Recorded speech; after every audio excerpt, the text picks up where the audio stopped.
Pleasant morning, and to all you beautiful people out there in Grenada, Carriacou, and Pidi Martinique. It's an exclusive here this morning, and it's good to join you. And I know that everything is going to be okay. It's the first day of March. It's the third month of the year, the first day of March 2016. And good to have breakfast with you this morning. We are here at the office of the Prime Minister, Dr. the Right Honorable Keith Mitchell, and in a very exclusive engagement. And you know that the administration of the government, they have been in office for the past 3 years, as a matter of fact, going into the fourth year. And we are here with the Prime Minister, engaging him this morning. What a very wonderful morning it is indeed in Grenada, Carriacou, and Pidi Martinique. I am Selvin Noel, and it's good to be in your company one more time.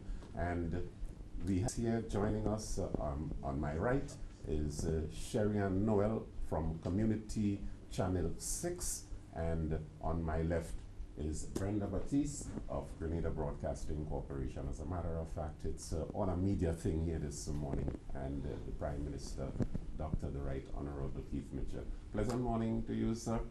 Good morning, Selwyn, and of course, good morning to your audience throughout the length and breadth of our country, and I assume throughout the diaspora community abroad. We are here looking at your government, looking at the performance of your government over the past 3 years, your sentiments, and your government going into its fourth year in office.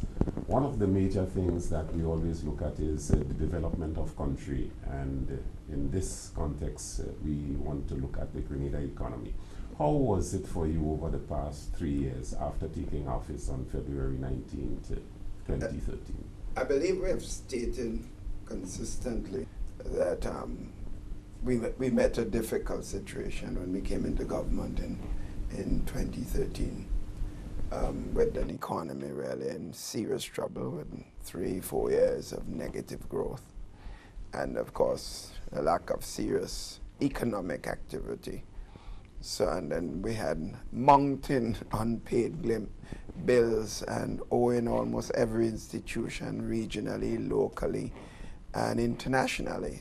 So the challenges were enormous. I've spoken to those before, so I wouldn't go into details. So we recognize that to really move this country forward and to get economic activity going, to create jobs, which we promised to do, and to do the things to stabilize the country's image in a general sense, that we had to deal with the fiscal situation in the country first and foremost.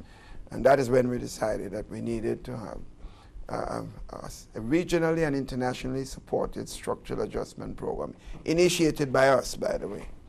And that is how we began our work.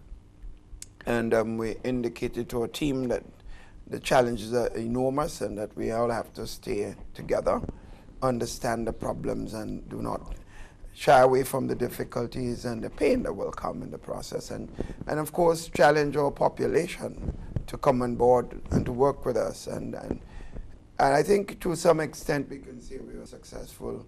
That the country seemed to have understood that this is not about the NNP or Keith Mitchell or whoever. This is about the future of this country, and that we must all come together and do what we have to do, make the necessary sacrifices. And I think we can safely say that we have done this. We have had the calmest period in the country's political history. We have certainly have an improved situation that today, unlike the tremendous deficit we had on a monthly basis, we've seen surpluses. And what is significant about all this is that while we estimated in our budget in the 3 years so far, and starting again this 2016 in February and January, every single estimated figure for the budget has been surpassed each month for the last 3 years and 2 months. So that is a clear indication that we have been successful in a general sense, and that we have been able to reduce the monthly deficit And we have created an atmosphere people now believe that there is hope in the country. And we are seeing this coming out in specs. We've seen the local persons in the country in business starting to take risk. The banks are reporting precisely this. These are not just my information. These are the banks reporting that they've seen a number of their clients who before were renting facilities and now coming for loans and investing in expansion of the business, whether it's hotels, whether it's the retail sector, whether it's the manufacturing sector. In other words, you're seeing the economic activity increases in many, many areas. And I think we can safely say that the economy is certainly has improved considerably so that we are growing better than almost every single other economy in the Caribbean region. And that, with the constraints of a structural adjustment program, where we have signed on to certain initiatives that we ought not to take. In other words, we don't have all the room we would want to have to take the necessary invest in certain areas. So with the constraints, we've seen growth in almost all aspects of the economy of the country. So I'm heartened. I'm very, very heartened for the country that we are, in fact, doing what we have to do as a nation. It was a tall order. Would you say more breathing a relief, or you are relieved now? Well, no, I mean, in a very, in an excessive way, I could say, because if you had asked me at the start of a period of governance of the country in the end of February 2013, when we only had 11 days to, well, no, less than that. We had 8 days. Less than that, I should say, yes. Maybe 5 days. Took the salaries for the end of February because there was absolutely no money in the treasury at the time. And we had to pay salaries and we had to meet some debts at the end of the month. So if you had asked me what are the prospects for reaching where we are today, I would tell you it's impossible. And that was the general prediction. So while we were optimistic that we could turn things around, we did not believe that we would have had it where it is today. At that particular time, we would not have been able to predict it. So I must be exceedingly relieved to feel happening.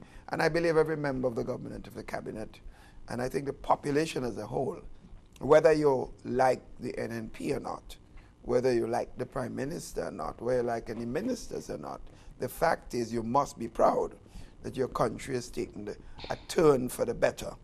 And that is why, to all of you here today and to the listeners of the audience out there, I must say, I cannot take credit just for the NNP and myself.